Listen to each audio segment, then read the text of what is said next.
May bagyo man o wala, baha pa rin sa barangay San Agustin sa Candaba, Pampanga. Kahit nga araw ng pista roon, nagtitiis sila sa baha para makapagdiwang. May news to go si Athena Imperial live. Athena? Yes, Ruth, nananatili pa ring lubog sa baha ang bahaging ito ng barangay San Agustin dito sa Candaba, Pampanga dahil patuloy pa rin ang pag-ulan dito.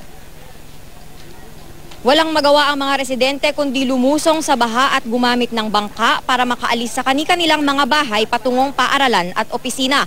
At dahil Fiestang Danum o pistang may tubig dito sa Candaba ngayon, maaga pa lang ay may naabutan na tayong mga residenteng patungong palengke upang mamili ng kanilang mga ihahanda para sa pista. So dito sa bahaging ito ng barangay San Agustin yung sinasabing hampos tao na yung lalim ng baha. So kung makikita nyo, hindi basta-basta makakahayon doon sa may palengke ng Candaba yung mga residente dito, kundi sa pamamagitan lang ng pagbabangka. Sanay na ang mga taga-barangay San Agustin sa ganitong sitwasyon tuwing kapistahan. Halos taon-taon daw, iniinda nila ang perwisyong dulot ng baha. Mahirap dahil pati yung mga gamit namin, tinataas namin sa bahay. Opo, lalo na po yung pagka pumupunta po ako sa palengke, yung mga bata, inaano po namin. Inaano ko po sa kapitbahay. Kasi po pagkabahan ganito, lalo na yung mga bata, hindi marunong lumangoy, nag-aalala rin kami.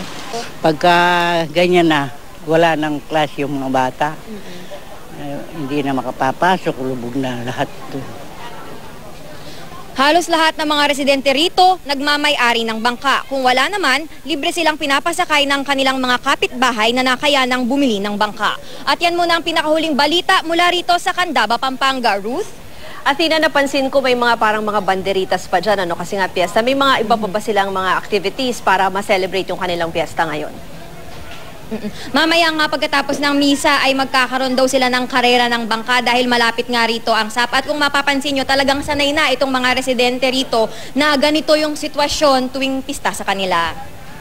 Athena, at saka usually, diba, kasi nagko-cover tayo ng mga ganyang mga lugar na may baha, na walang mga relief goods or medyo nauubusan ng mga supplies dyan.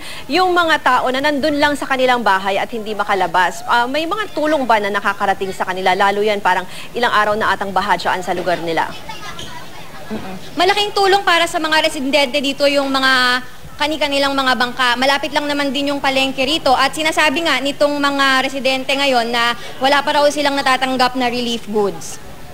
Okay, maraming salamat, Athena Imperial.